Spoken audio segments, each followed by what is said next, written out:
Welcome to Tangents, a podcast from Coin Center. I'm Robin Weisman, and today I am your host.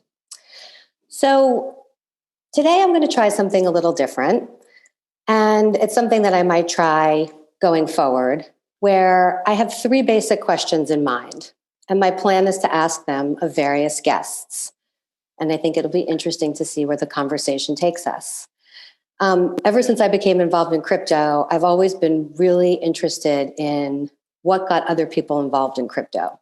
And whenever I hear those stories, they're always fascinating and they always lead to really interesting places.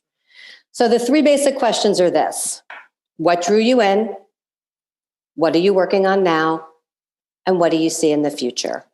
And some of those things might be related to crypto and some of them may not. And as we will see, and I could not be happier to be starting off this little mini series with my guests, Brooke and Bill Mallers.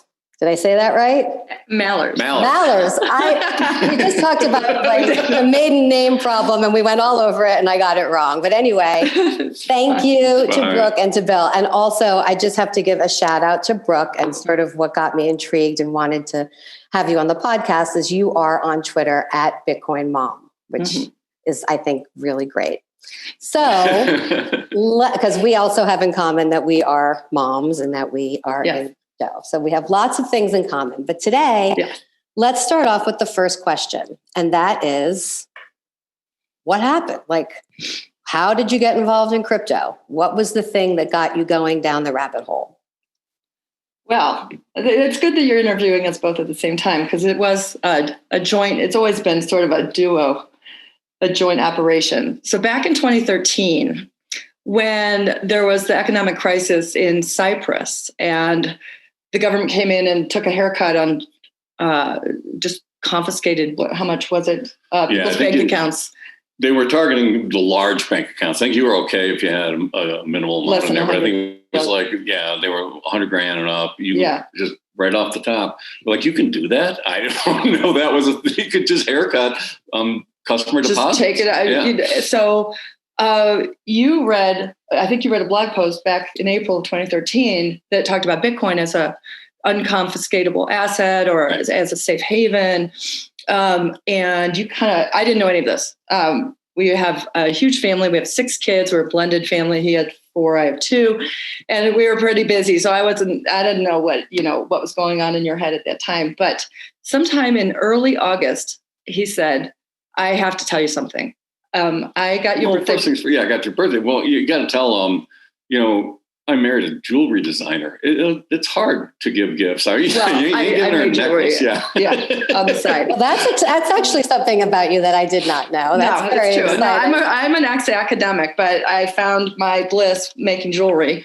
And so you gotta find something unique when your wife's a jewelry designer, and so I kind of pride myself on. He did. He always, the year before, he gave me drawing lessons, which I was terrible at. And we took art classes. But this year, he said, I found the greatest gift for you, and I cannot wait for your birthday, which is in November. So it was early August, and he's like, I got to tell you about Bitcoin. And you had gone down the rabbit hole. He had really done his research. And he's like, I have a gift for you. I bought you 5 Bitcoin. And he had bought them on Coinbase for like $98, which for us was, I wish we found it in 2011. But no, and it was funny. Like when we did our scrapbook, I had forgotten, but it really was a simple 1, 2, 3, 4. I went from Monday to Friday and was a total Bitcoin. Like Monday, I read the blog post and was intrigued by it. Tuesday, you can see the white paper? He read a blog post by one of our favorite bloggers. Right, and then you click through and read the white paper. Who was your favorite blogger?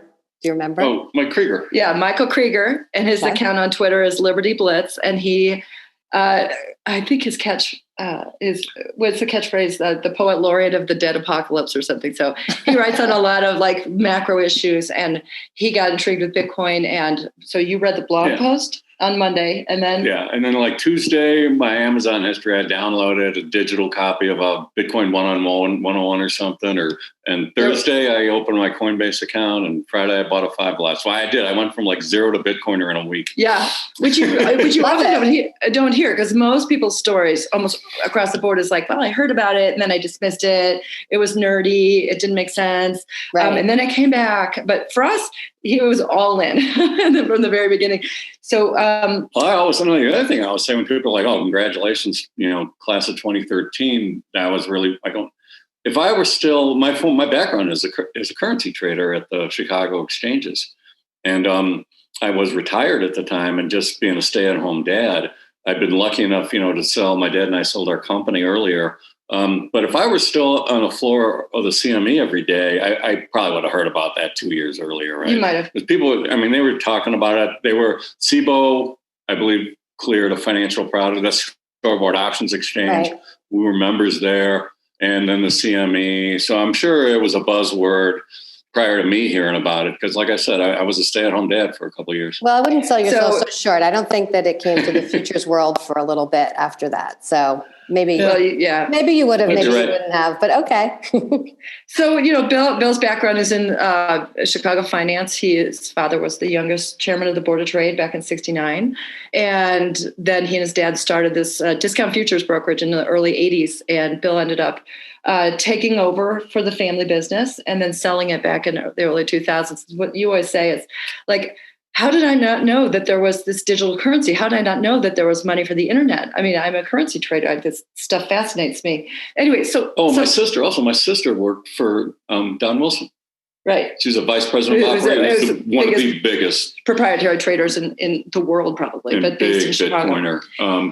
Bitcoiner. So as soon as she started saying, you're into that, right? I think my brother's getting into it, but he had already. I think he beat us. But yeah. So back to the origin story. So he vomits this hour-long treatise about Bitcoin and proof of work and consensus mechanisms and SHA-256. Was this over your birthday dinner? Well, it was before the birthday, but it was the pre-birthday. How romantic. I walked away like, okay. It was an hour of like, blah. And so for me, the first 2 months after that, I was just fascinated because the number go up. We didn't say that back then, but we do now. But the price kept going up. And I remember he went to pick up the kids at the elementary school, and he runs home. He's like, Silk Road just went down, and I got to buy more Bitcoin. It was because the headlines there was a lot of people that thought that's really was the only reason for its existence was darknet markets. And if they were all going to, if Silk Road was down, was there going to be a Bitcoin market? And it dropped like 30%, I think.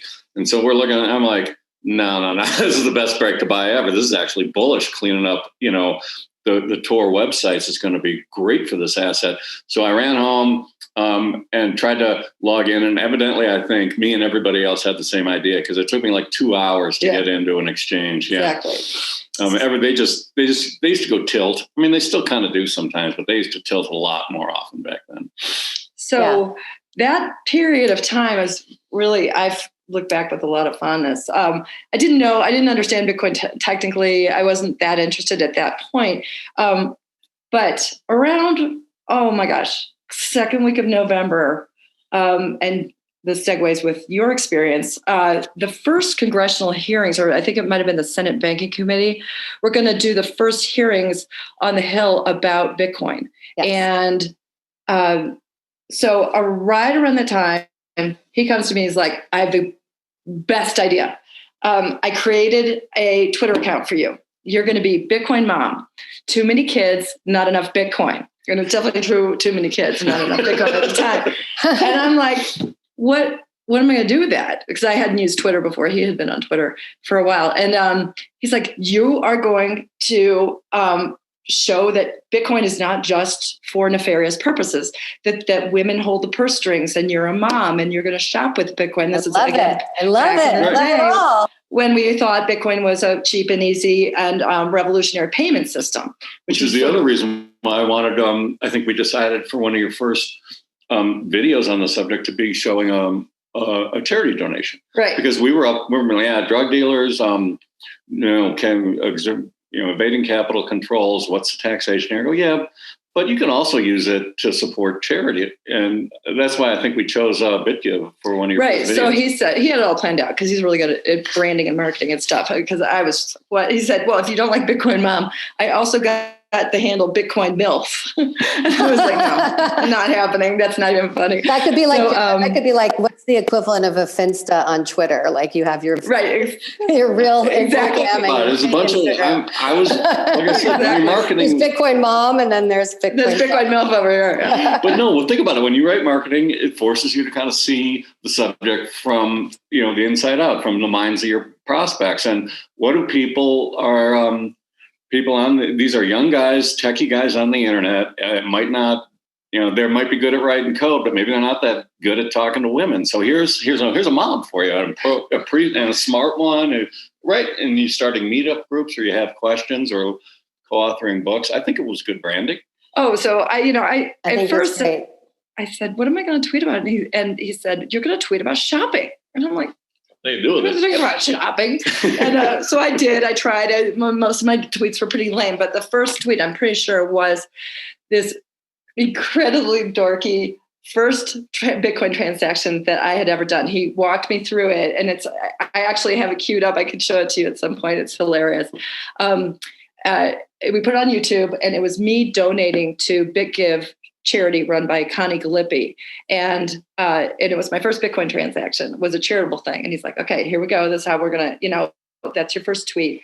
Then the hearings were fascinating. And I think that segues with you, right? Yeah. Because it was then that you I was actually Coin Center. Well, at that time, Jerry was at Mercatus, and I was sort of advocating for Bitcoin on my own. And so, but it was at that moment, not at those hearings, but at a future hearing when we first met.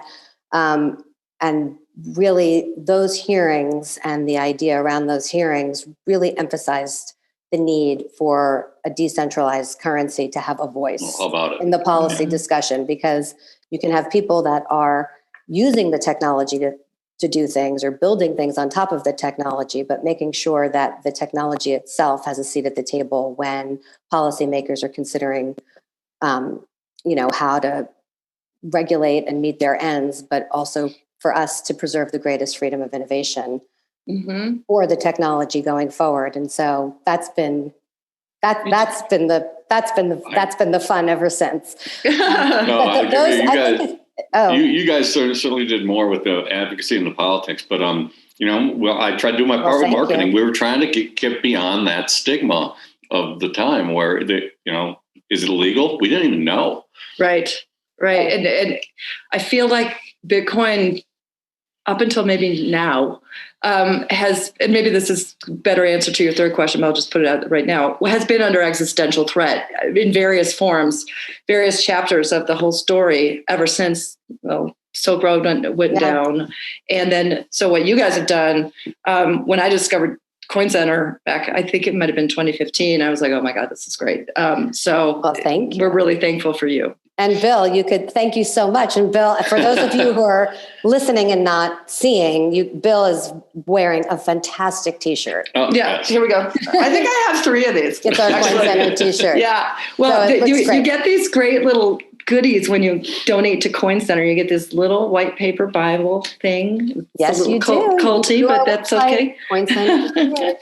Donate now. Sticker. Listen to me. I'm shilling for you guys. Thank you. I appreciate it. But getting back to, I think, something that is really important in the theme of, it wasn't just that you got involved. It was that you got involved and that you identified something that was really important, which is that making Bitcoin something that wasn't nefarious, showing that it had legitimate uses, showing that it could be revolutionary in ways that was not just for criminals, but for who knows what. And I think really bringing it into a very familiar and safe place with Bitcoin Mom, and having you talking about regular things, but having Bitcoin be part of the regular things, whether it's donating or shopping or your kids or whatever, And so I think that it was actually really, really, really very visionary of you. So thanks to both of you for that. To this guy. To that guy. So, okay. So you were investing, just sort of holding, investing, examining, playing with Bitcoin. Did you ever, other than your investing in Bitcoin, get involved in any other Bitcoin businesses, or has it just been more of an investment?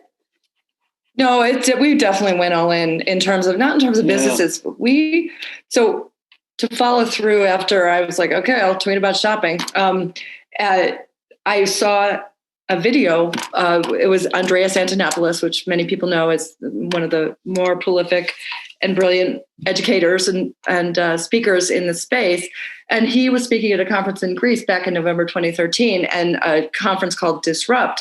And his speech just bowled me over because he so clearly explained the kind of breathtaking revolutionary potential of Bitcoin, world-changing, lifting people out of poverty, enabling connection to the financial world for those who are unbanked. And that bowled me over. And I went, oh my gosh, this kind of fits within a lot of academic stuff I used to do in terms of, we didn't call it decentralization back there, but one of my pinned tweet is the arc of the universe is long, but it bends towards decentralization, because I suddenly started to see that this is that Bitcoin is a kind of, now people use terms like the fourth turning or whatever, that it is a fascinating next step in our historical movement. Anyway, so Andreas tweets out that he's coming to Chicago, and is anybody having a meetup? And I said to Bill, maybe we should have a meetup, because there was a meetup in Chicago, but no one was gathering. So we had a meetup in our house, which you would never do now, So we invited, and it was a cold night in Chicago. It was really like below zero. And I didn't know if Andreas was going to come. But everybody else was kind of excited. And I found out later, he didn't know how famous he was or was going to be in the space until maybe he walked in, and everybody crowded around him and wanted his autograph. And he ended up sitting in our living room till midnight that night. It was 4 or 5 hours, I think. And no one wanted to leave, and not because it was so cold outside. And I kept trying to take him off the hook. I go, guys, this isn't a paid speaking engagement for Andreas. Let's go, go around. You guys got any other insights on this protocol? And people were like, okay, but Andreas. Yeah, no, I can't see my Coinbase coins. I can't see them on the blockchain. Now, what does that mean? What does that mean? And then he explained it. He explained what, those are your coins. And then it was right 2 days later, Mt. Gox imploded.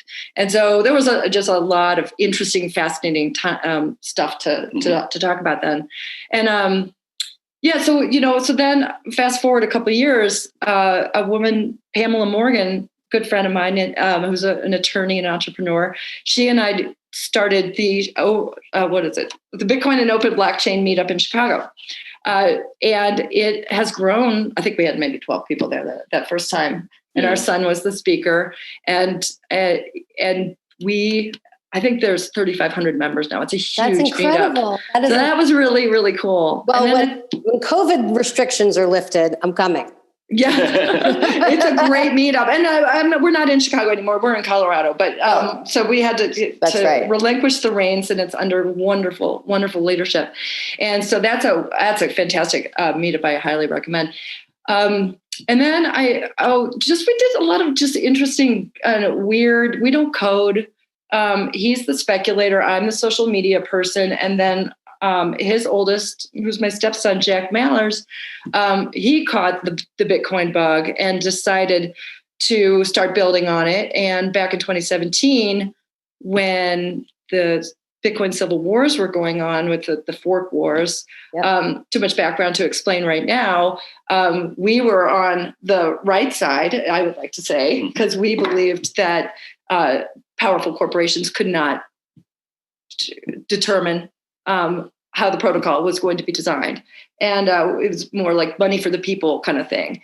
And Jack got really involved too and decided to start building on the Lightning Network, which was super new, layer 2 scaling solution to the fact that Bitcoin is probably too slow and can't handle all the coffee transactions in the world, right? So he started building on Lightning and now has a company. And I would like to say, would you say, did you support any companies? We did support this company and all the engineers that came on board for about a year or two. And now he's got his own venture capital. Well, that's very exciting. And he's growing beautifully. And he's got a wonderful product that we use in our cannabis company, which we will talk about. Okay. Well, we will talk about that. So actually that might be a really good segue to, so what are you doing now? That's question 2. Oh, I don't know. I'd say I don't. Because when you tell people, yeah, I'm we're in the legal cannabis business in Colorado, I think most typically that's somebody that grew up out here or they were a grower before it was legal because so they got the expertise and stuff. And not at all. I really struggle with the elevation up here. We love it up here. I mean, the view and the community and there's so much fun, but we're 5,200 feet up here. And I believe Chicago is 7 feet above. It went from like one extreme to the other. Oh, pounding headaches. And that's when, my buddy said, you tried cannabis. I go, no, I'm not. I'm a Catholic school kid. Do I look like I'm a weed smoker? And he goes, no. We got edibles, we got tinctures. So I did. I just walked into the dispensary that we ended up owning. And I just said flat out, I don't speak y'all's language. Grams or THC ounces, I don't know. But here's my problem. And I literally had one of the employees come around the counter and says, okay, I know where you are. I was there too. What do you need to know? And I was like, God, if you've ever hired people, this is just a clerk, working behind a counter and a customer that you may never see again, right? And he really took the half hour to explain it to me. The staff was incredible. Staff's incredible. So we started using cannabis for sleep or nausea and started realizing we just raised 6 kids. All of them are 1 year apart in age. So we had 6 teenagers in our house at the same time or close. And we were constantly trying to run alcohol and weed out of our house. So we're like the last people to buy a cannabis company. But I'll tell you, I know it might have just been a small sample size, but that neighborhood, because we were stay at home, so I knew them pretty well. They're much more, those kids, that generation of our kids is much more comfortable with cannabis. They don't drink much. I don't know, doing. I mean, some do, but yeah, they. I think it's. I mean, I am also the mother of a 19-year-old and almost 16-year-old, and I can tell you that it's not because of the legalization, but it is much more of a norm now than it was when we were growing up. Like you were saying, I'm a Catholic school boy, but like, okay, but you drank in high school. I'm guessing. Yeah. You certainly didn't want to get caught on a playground with cannabis because that was a whole. Right, but there was a whole stigma around it, and I absolutely. think that stigma, even as you're explaining that that you bought a legal cannabis business, I still even feel a little bit of that self-explaining the stigma away, which it's like that's just how ingrained it is. Absolutely, but it's just so interesting. So you moved to Colorado. You found that cannabis helped you and you decided, wow, this is a great business opportunity, right? Like this is, I mean, how did you go from the shift of going and buying some and trying some to thinking, because it is, I mean, the cannabis industry it's an amazing nascent industry that's been growing and will continue to grow. And actually we can get into this a little bit, but I think faces a lot of the similar policy challenges that cryptocurrency did in different ways, but the outline of them is pretty much the same. And we can talk about that a little bit if you want. But how did you go from just like, oh, this is interesting to like, we need to buy this place? We'd hang out on the main business drag, like maybe at a cafe a couple doors down from the shop. And we, as people come in and out, we just say, you might help me out. My wife and I are thinking of, investing in the cannabis business. You don't look like a dropout stoner type of guy. And you find out a lot. I've literally had people say, no, go ahead. Thank you. Thanks for supporting this and making this legal. Because if not, I'd probably be fighting an opioid addiction right now, because that's what doctors give you. Doctors give you Vicodin, opioids to deal with, recovery from a surgery, or in my mind, all this dental work I've had. I've had docs will just throw you a bottle of Vicodin on your way out the door. Right. Whereas cannabis is a much more healthful way to manage stress, insomnia, recoveries, definitely stress, surgery recovery. So I remember how it happened. We had lived here for 5 months. We thought we would only move here half the year and go back to Chicago for the other half of the year, but we fell so in love with this. We were like, no, we're not going back. And we had just sent our youngest daughter to college. So your youngest, so you were empty nesters. We were empty nesters. So we were like, what are we going to do now? And we were a little bored. And we were like, oh, this is great. We're retiring and we can hike every day. And Pearl Street, which is downtown Boulder, is this wonderful tour, not now during the pandemic, but normally is just full of shops and art fairs and street performers. And it was like being in Disneyland all the time. Mm-hmm. And so we were in the coffee shop next door to the store we eventually bought. And one of the bud tenders came in and I said, how come you guys don't accept Bitcoin? It doesn't make sense that you're a cash only business and you got to get dollars out of the ATM. And it's got to be dangerous. How come there's nobody there with a gun? How come companies for sale? So I don't think the owners want to get involved with anything, newfangled. And I looked at Bill and I go, it's for sale. And it was crazy. I'm like, forget the thing about the Bitcoin taking. Yeah, like this place is for sale. It's crazy. Well, then we find out it's not just a store. It's 4 dispensaries, 4 grows, and a seed company, and 70 employees. And so to back up, I think people might not understand, but it's. So if you own like a store, but each store or group of stores, you might have your own products that you make for your particular store, your own. Well, thing. we grow our own. We grow our own flower, award-winning. I got to tell you something really cool that happened since I last talked to you last week. Our staff, our seed company is creating. It's more like a genomics company, and we're doing a lot of research on and doing breeding to come up with the best seeds that are resistant to, certain kinds of diseases that plague a lot of agriculture, like powdery mildew or certain kind of pests. Anyway, our staff, who I love, named a new strain after me. It's called Brookie's Cookies. Like never my wildest dreams.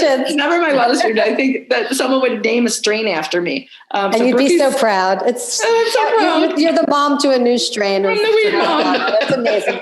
So go ahead. I forgot where I was going with that. With the. Well, I was asking you about how you went from this is great to buying it. Oh. But now that you've bought it, let's talk a little bit about can we talk a little bit about some of the policy challenges that you face? I mean, you would know them better than I do, but it seems like because of every different state has a different regulation. There's no overall federal regulation. There's not a lot of clarity. How do you accept payment at your dispensaries? How do you pay your vendors? Do you have a bank account? Did you have trouble getting a banking relationship? Like, we talk a little bit about those issues. I find these issues, I never thought I would find regulatory issues interesting. No offense. But the similarities to the crypto industry are very strong. So yes, cannabis industry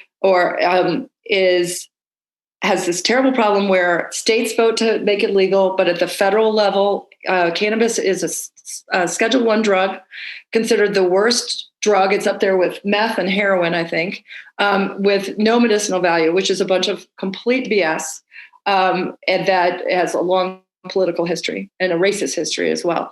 So because of that, the cannabis industry has a really hard time getting bank accounts because banks don't want the feds to come in and shut them down, and they don't want the pain of doing suspicious activity reports all the time and all the other stuff. And thirdly, banks pretty much don't want to do anything for their customers anyways. They don't want to be open on convenient hours. They don't want to do anything. Right. So we were lucky enough that the prior owners had waited 10 months for on a waiting list for a bank account in a local credit union that is willing to bank the cannabis industry. And the bank, so thank God, just to be clear, that's a local credit union in Colorado. In Colorado, so obviously absolutely. They see the opportunity there. So they do. And I know it's onerous for them. The fees are super high, but we're really thankful that someone, we have a way to get our cash, because most of our income is in cash. Get the cash, goes by armored truck up to, our bank twice a week.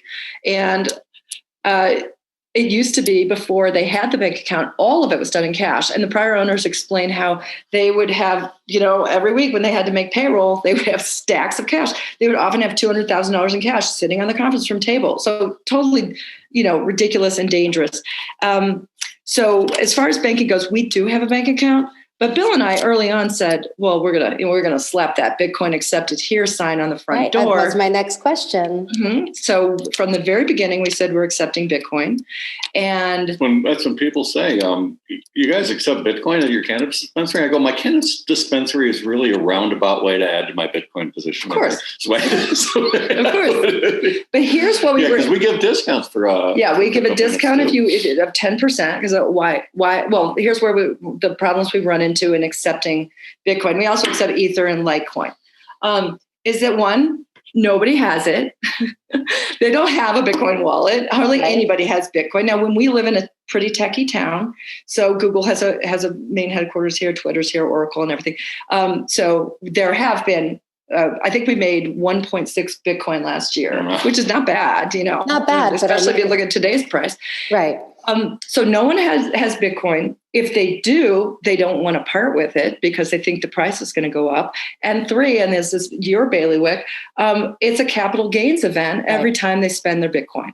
So nobody wants to do accounting like that and have to remember, I'm going to have to tell the IRS that I bought weed with Bitcoin, and and my cost basis was this for my $50. Right. So just a short little, just a little.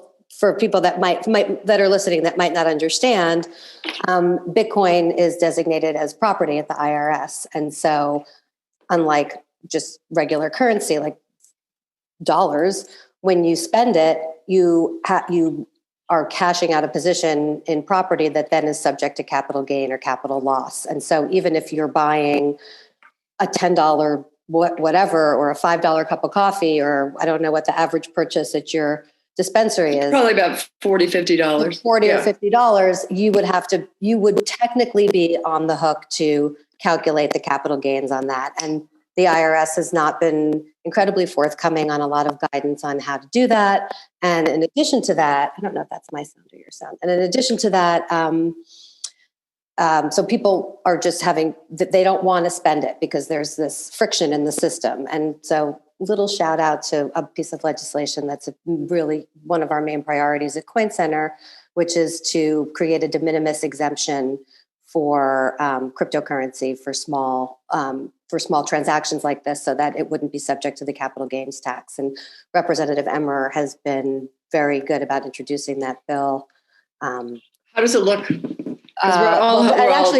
year, I should also say, Mr. Schweikert and also Ms. Del Bene, who's on the Ways and Means Committee, co-sponsored that bill this year. That's great. So as we all know, this Congress is coming to an end, and we're hoping that bill will be reintroduced in the next Congress, also on a bipartisan basis. And maybe we'll be able to get some movement on it, especially, I think, as the pressure mounts for different ways that people are wanting to use Bitcoin and other cryptocurrencies for payment.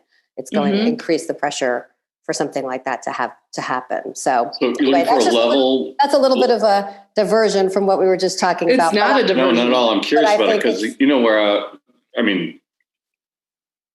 when I started my career at the exchanges, I think the top tax rate for my dad's generation was 70%. And so there were a lot of aggressive financial things you could do, but you also got to be careful. My dad was like, don't be too aggressive. You don't want these on the wrong side of these things. How do you guys pick a de minimis level? Yeah. How do you choose? Well, actually, the level that it's at now, there is an exemption that exists in the code for foreign currency, and the amount of that exemption is set at $250. So we pegged our bill to the same amount. Originally, It was $600. It was adjusted for inflation and other things.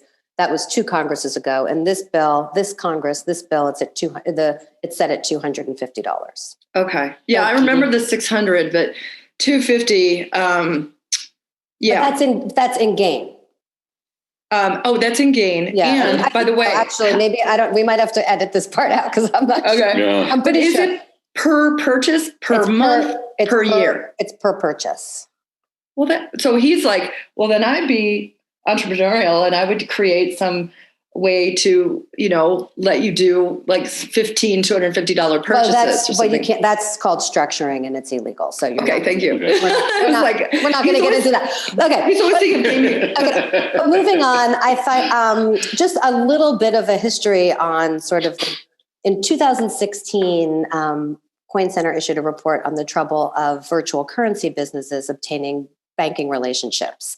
And I see a lot of similarities in the marijuana regulated businesses, MRBs, also obtaining banking relationships. And we had sort of identified 3 categories. There were the challenges that were on the MRB side. I'm going to substitute MRB for virtual currency business for purposes of this conversation. So it's basically there's challenges that are faced by the businesses that are seeking to get a banking relationship. There are challenges that the bank faces. And Brooke, you talked a little bit about this. Like there's a little bit of an issue for them because they have a high cost in terms of trying to make sure that everything's being tracked and it's a new area and it doesn't maybe fit into their old compliance models. So they have to reshift things.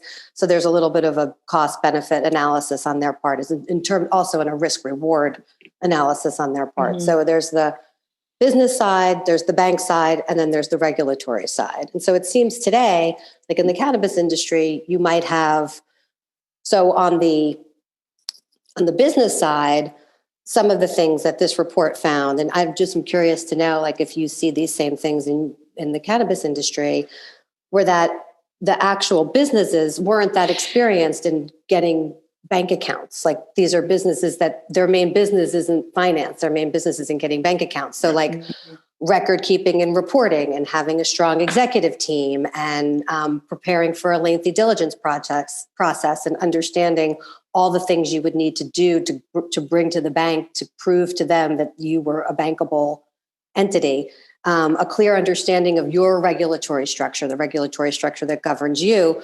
and some other things. So that was on the business side. And then for the banks, it was sort of understanding the onus was on them to have an early adopter advantage, to really take the time to dive into a business and to learn something new and understand it so that they can figure out their risk model, and appreciating the nuances of a different business. And then finally, for regulators, the idea is to foster an innovative and positive tone. We can talk a little bit about what FinCEN and DOJ has done in terms of the cannabis industry. And I don't know what your views on it are, but I'd be curious to hear. And then just having really clear guidance. So those are things that we were seeking in the virtual currency world. Do you see those things also playing out in the cannabis? Oh, yeah. Can I tell you, I have this queued up because I just want to read it to you. One of the harsh realities, many harsh realities we experienced when we, after 9 months, were finally allowed to buy this company because they so thoroughly vet you. They want to make sure that Bill and I aren't actually a front for a cartel or for a mob. So when you say they, who's the they? Oh, okay. So in Colorado, the marijuana industry is regulated by the Marijuana Enforcement Division, which is part of the Department of Revenue. And so our applications look a lot like some of the crypto stuff that has to be submitted for various reasons, whether it's a bit license or with the SEC or something. Our first application, which is the pre-suitability, was honestly 600 pages high. It had to be hand delivered. And then once we got approved and they went through. That's pre-suitability. That's what you have to go through in order to apply to be suitable. Right. Once you get, then you get the invitation to apply. Right, exactly. So then once that happened, then we were allowed to finalize our purchase agreement and then go through a 4-month further vetting process with the city of Boulder and the state again. So it takes forever to get it. We find out that doing the due diligence, we had to, show all the books to a an accountant, and she said, and her accounting firm only does the cannabis industry. And so the rude awakening for us, where we almost walked away from the deal again, is she said, okay, well, your effective tax rate is 85%. And we're like, what? And she's like, you don't know about 280E? And we're like, oh my God. So let me tell you, 280E is an IRS code that basically states that you cannot it forbids any company from deducting ordinary business expenses from gross income if it's associated with the trafficking of drugs.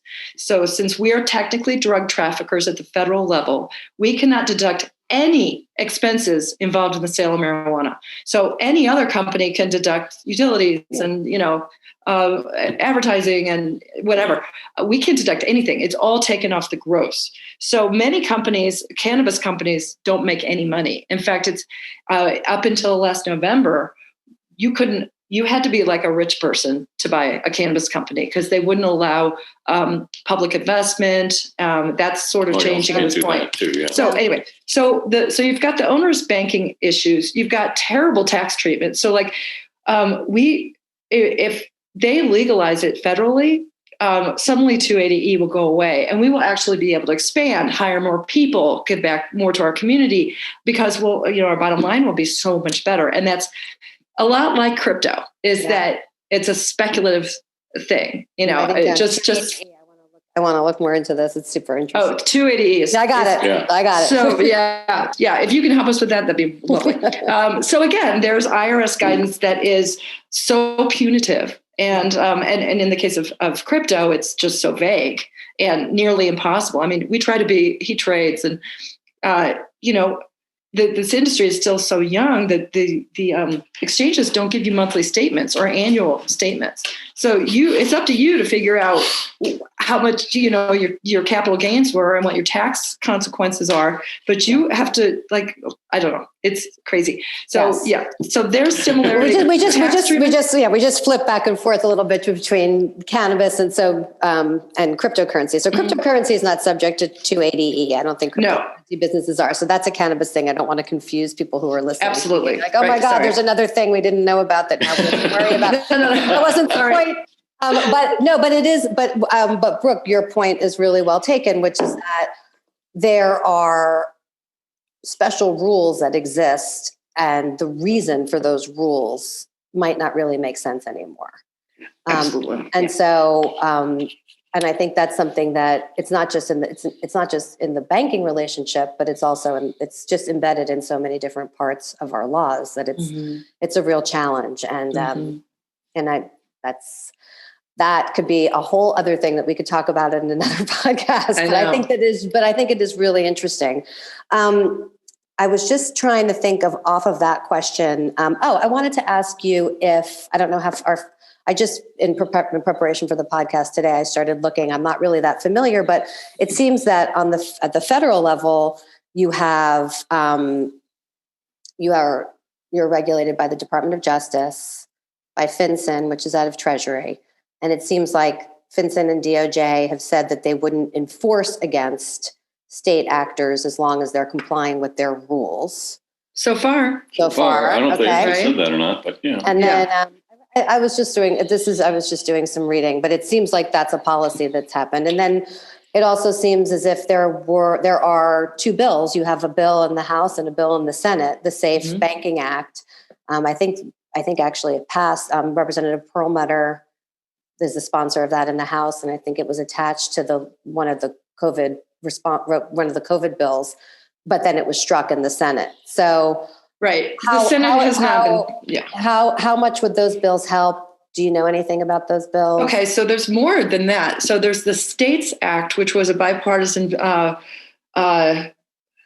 piece of legislation that was Elizabeth Warren and Cory Gardner wrote, and that basically said that it wouldn't legalize it federally, but it would make it so that states that are legal, the feds can't come in and mess with us. Is that basically the SAFE, S-A-F-E, the SAFE? No, that's called the states, and I don't know what it stands for. It. Then there's the Safe Banking Act, which is the one that basically says the federal government won't mess with banks I mean, this reminds me a little bit of what happened with the Office of the Controller of the Currency recently that said that regular banks can now custody crypto assets, right?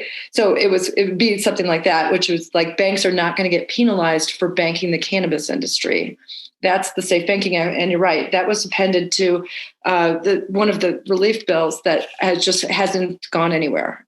So first it was taken off. So those are bills that you support. You think that we support those? They could make a difference. The best thing that could happen, we think, is that cannabis, and this is the MORE Act, I'm pretty sure, which is another one. I don't know what MORE stands for, but I'm pretty sure that one deschedules marijuana completely, takes it off the list of controlled substances, which immediately would have a cascade effect of allowing the cannabis industry to bank, allowing us to ship over state lines, which would be fantastic for our business because we have a seed company. We have farms in Argentina that tell us they need 3 million seeds, but we can't ship them to them because you can't ship anything with a certain level of THC over a state boundary. And so people come into our stores and they're like, "Oh, can I take this on the plane?" And we're like, no. You could have if you hadn't told us. If you hadn't said that, I don't know. You should totally take that on the plane.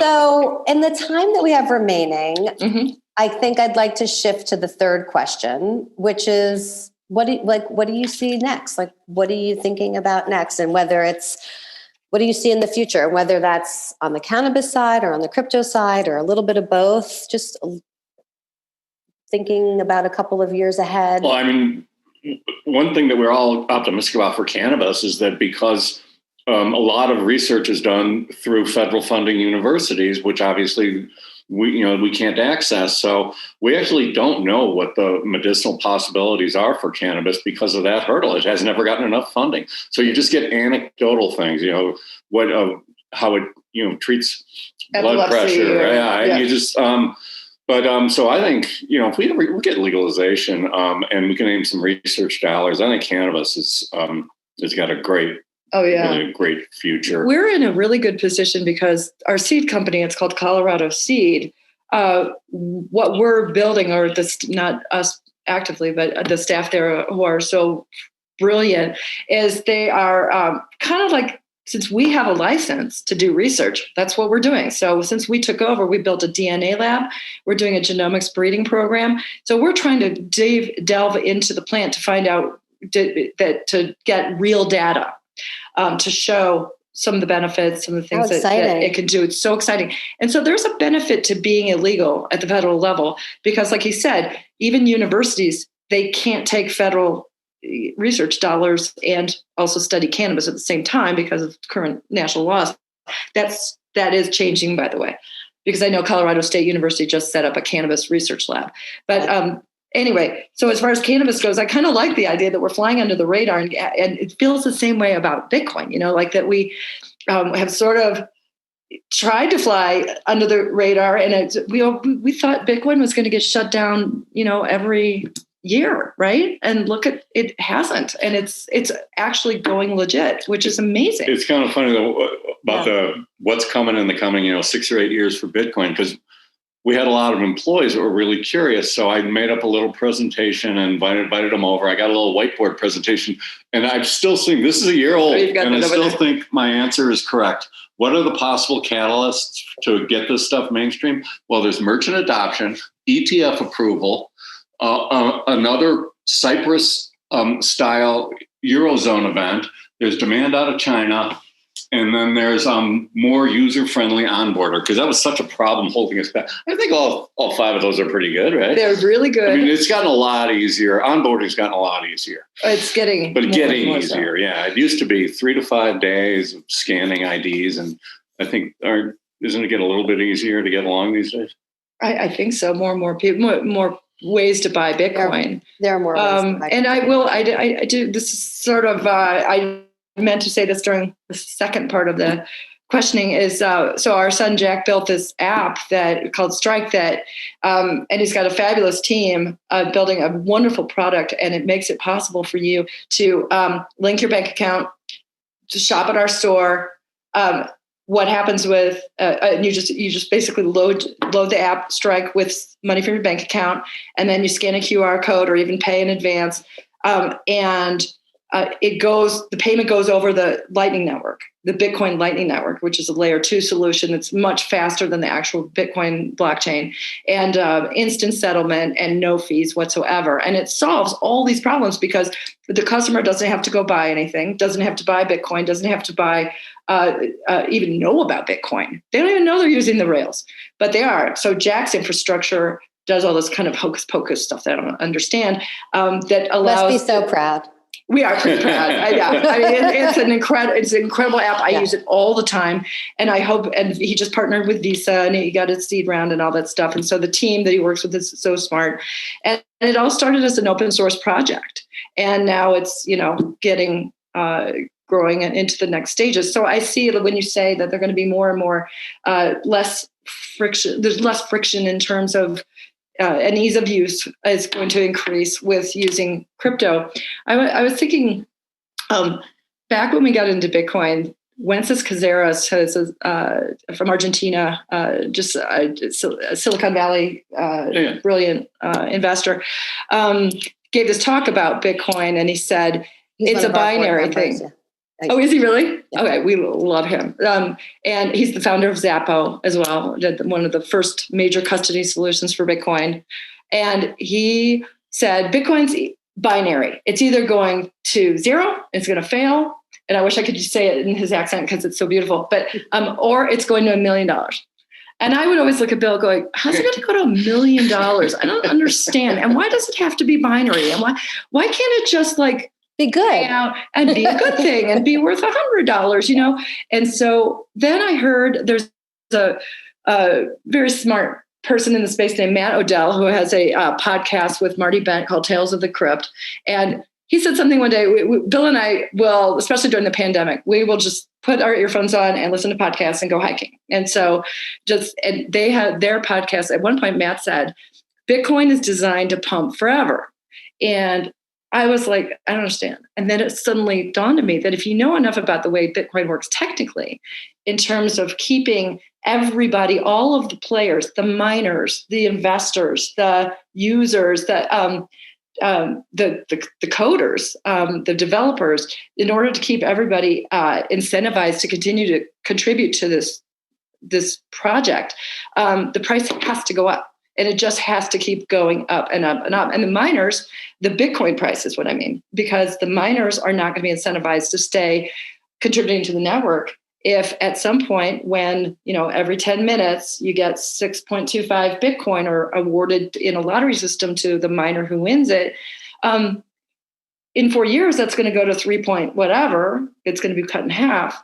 So they need to rely on the fees to continue to go up, and those are based in Bitcoin price. So I'm probably not explaining this very well, but it is. Bitcoin is meant to pump forever, and the way that it aligns all these incentives of all these various people, many of whom I've noticed on Twitter lately, I share no political sympathies with, but they're part of our community, and that's fine. Yeah, they're designed to pump for everything. I know that Bitcoiners love analogizing with precious metals markets. More or less fixed supply or very expensive to increase the supply. So any influx of demand, inflation or uncertainty or war, riots, whatever, tends to, it's the demand that's going to set off a market, and price can't really find supply that efficiently. But that's actually not true. If you've seen metals bull markets, then you probably know someone who dug out their old disco chain out of their drawer and melted it down. Knocked it out of their teeth. Or knocked filling, right? Those are the rumors, knocked fillings out of their teeth in the 70s when the Hunt brothers squeezed silver so much. Bitcoin, you literally cannot, the only people that can change the supply cap are us. It's a consensus mechanism, right. And I don't see us doing that. Right? It's finite. It's finite. Anyway, yeah. So I that idea that it's going to pump forever, it's going to be successful, I think just it's intriguing. It's a historical moment. We're going into a new epoch that is really going to be quite wild. And yeah. That is amazing. Well, I cannot think of a better note to end on than Moon. And you guys, it's has been such a pleasure. And I really want to thank you so much for taking the time today to do the Thank podcast. you. Anytime. Thanks. Thank you. Anytime. So nice I love to meet talking What you. a treat. Yeah. I know. It's so great. And we'll see you again. Very would soon. like I that. think maybe we should like regroup maybe in a year and we'll check those predictions. Let's do it. Yeah. That sounds great, Awesome. Robin. Thanks. Thanks, guys. All right. Thanks.